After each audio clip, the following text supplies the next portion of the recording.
one, if not 2 or 3 medications for your, and now you don't have high blood pressure anymore. Raise your hands really high.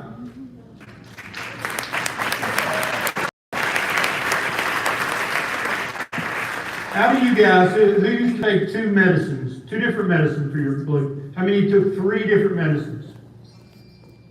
Yeah. And now no blood pressure, no high blood pressure.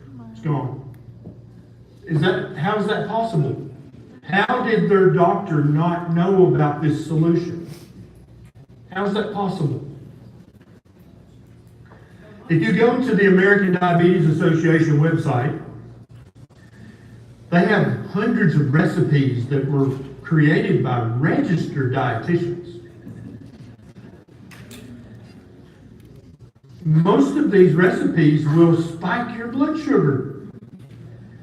And then that leaves the researchers and the dietitians and the endocrinologists, it leaves them in this very uncomfortable, tight spot of having to say, we don't really know what causes type 2 diabetes. It looks like there's an association between red meat and diabetes. There's a big genetic component. We don't understand. Now, did the people that reversed their type 2 diabetes, did they change the structure of their DNA helix? Is that what they did? They were out in the workshop with their tiny little elf hammer, tinkering with their adenine or guanine and cytosine. Is that what? No, of course not. They're stuck in a very uncomfortable bind. Back in 2015, the American Heart Association changed their guidelines. Up until that point, they said you need to eat a low cholesterol diet. You need to eat a diet. You don't need to eat more than 300 milligrams of cholesterol a day in your diet. That's why a lot of you guys used to be, you love shrimp, but you were afraid to eat it because it was high in cholesterol.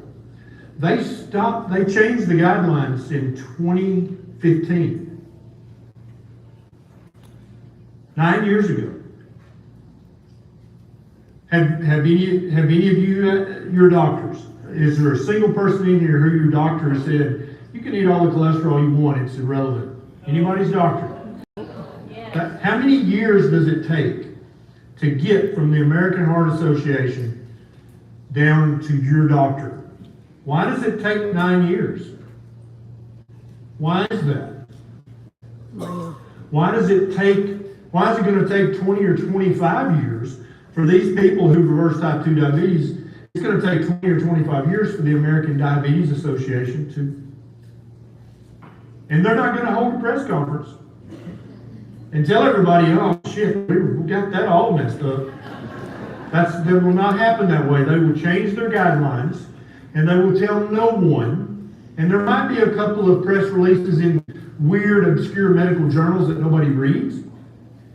And so that'll be about 2035 when they change that. Like, oh, the best diet is low-carb ketogenic diet if you have type 2 diabetes. But they won't tell anybody. And then it'll take another 10, 20 years for it to filter down to all the doctors. Why does it have to be that way? Is it about money? Is it? Nope. Did you see there's a new headline, a new research article. This guy came out and he looked into research studies. And he said that if a research study is funded by either a pharmaceutical company or a food company like pomegranate, the almonds, or the whoever, 50% greater chance that it will show a benefit of whatever is being studied if the study is funded by the people who make the thing that's being studied. It's almost like the laws of human nature apply to research as well. If the mechanic will make more money telling you need a new transmission, he's going to tell you that because he's got kids to feed and he wants the money and he don't know you. It seems like it's just an echo of that. But these people have white coats and stethoscopes and they have lots of initials, and therefore we hold them in higher esteem. I'm going to tell you a secret right now, and I want you to never forget it. Are you ready? Doctors are just dudes and chicks.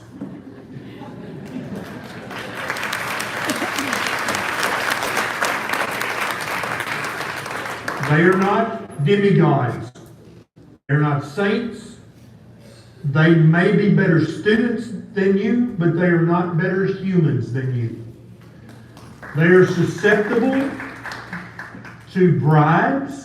Bribes can either be hard bribes or they can be soft bribes. You know the difference? A hard bribe is here's $100, they'll write me a ticket. That's just a blatant hard bribe, right? A soft bribe is kind of like when I'm talking to Becky, I'm like, well, you can either go to bed or I can whoop your ass, or I can whoop your ass and then you can go to bed. It's up to you. You get to choose. But that's a loaded choice, isn't it? You see how there's just really one choice.